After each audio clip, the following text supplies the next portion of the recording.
हो.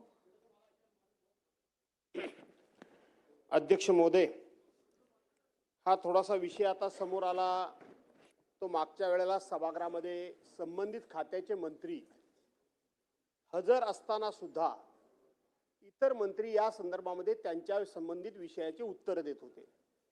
अध्यक्ष महोदय, सर्वसाधारणपणे प्रथा आता हल्ली हल्ली दादा सुद्धा त्यावर काही भाष्य करत नाहीत, वळसे पाटील काही बोलतच नाहीत.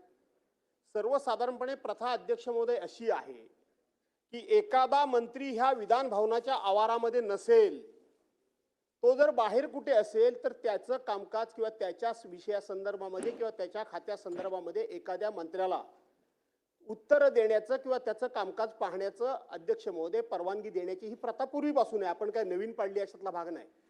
पण नवीन प्रथा ही पडलेली आहे अध्यक्ष महोदय की संबंधित मंत्री या प्रिमायसेसमध्ये आहेत, आवारामध्ये आहेत, आपल्या चेंबरमध्ये बसून असतात आणि त्यांच्या खात्याचं उत्तर कुठल्या तरी मंत्र्याने देणं ही प्रथा माझ्या दृष्टीनं, जरी आपण परवानगी घेतली असली, माननीय मुख्यमंत्री महोदयांनी त्याला परवानगी दिली असली, आपण जरी सभागृहाच्या समोर हा विषय ठेवला असला, तरी मला असं वाटतं की ही प्रथा चुकीची आहे. मंत्री संबंधित असताना वास्तविक सभागृहामध्ये असे प्रसंग अध्यक्ष महोदय बरेच वेळेला आलेले आहेत. काय आलेत की एखादा ज्युनियर मंत्री असेल, एखादा राज्यमंत्री असेल आणि त्याला जर समोरच्या सदस्यांनी प्रश्नाचा भडीमार करून जर भांडावून सोडला असेल, तर सभागृहातला सिनियर मंत्री त्याच्या मदतीला त्याच्या संमतीनं जाऊ शकतो. न पेक्षा त्याच्या खात्यामध्ये दुसऱ्या मंत्र्याला हस्तक्षेप सुद्धा करता येत नाही, उत्तर सुद्धा देता येत नाही. ही प्रथा अनेक वर्षांपासून या सभागृहाची आहे. आणि म्हणून माझं म्हणणं एवढंच आहे की तुम्ही त्यांना परवानगी देत असताना ते जर या प्रिमायसेसमध्ये नसतील, चेंबरमध्ये नसतील, विधिमंडळाच्या आवारामध्ये नसतील तर जरूर परवानगी द्या. न पेक्षा ते जर इथे असतील तर संबंधित मंत्र्यांनीच उत्तर दिलं पाहिजे, असं आपण अध्यक्ष म्हणून निर्देश द्यावे असं माझा आग्रह आहे. ठीक आहे. सन्मान्य सदस्य भास्कर जाधव साहेबांनी जो मुद्दा आता उपस्थित केला त्या संदर्भात मी एवढंच सांगू इच्छितो की सर्वसाधारणपणे आपण म्हणालेली बाब अत्यंत सत्य आहे की संबंधित खात्याच्या मंत्र्यांनी उत्तर देणं अपेक्षित असतं. पण संविधानात दिलेल्या तरतुदीनुसार आपल्या सगळ्यांना कलेक्टिव्ह रिस्पॉन्सिबिलिटी, सामूहिक जबाबदारीची संकल्पनेची कल्पना आहे.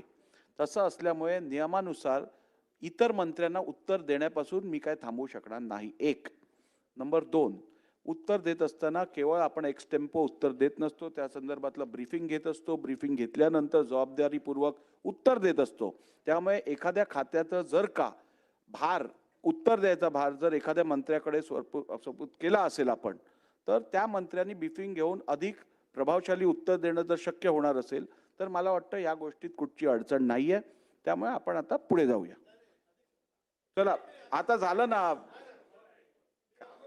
आपण रुलिंग त्याबद्दल काही आमचं कुणाचं काही दुमत असण्याचं कारण आहे अध्यक्ष महोदय. शेवट त्या स्थानी आपण बसले आहेत अध्यक्ष महोदय.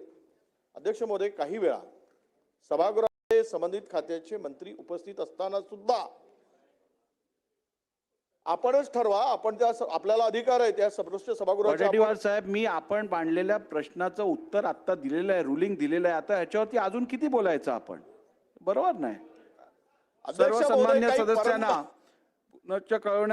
पुनश्च कळवण्यात येते की भारतीय गणराज्याच्या 75व्या वर्षपूर्ती निमित्त भारताच्या संविधानाची गौरवशाली अमृत महोत्सवी वाटचाल या विषयावर दिनांक 26 मार्च 2025 रोजी विधानसभा सभागृहात झालेल्या चर्चेला माननीय मुख्यमंत्री श्री देवेंद्र फडणवीस यांनी उत्तरादाखल केलेले भाषण पुस्तक स्वरूपात महाराष्ट्राचे माननीय राज्यपाल श्री आचार्य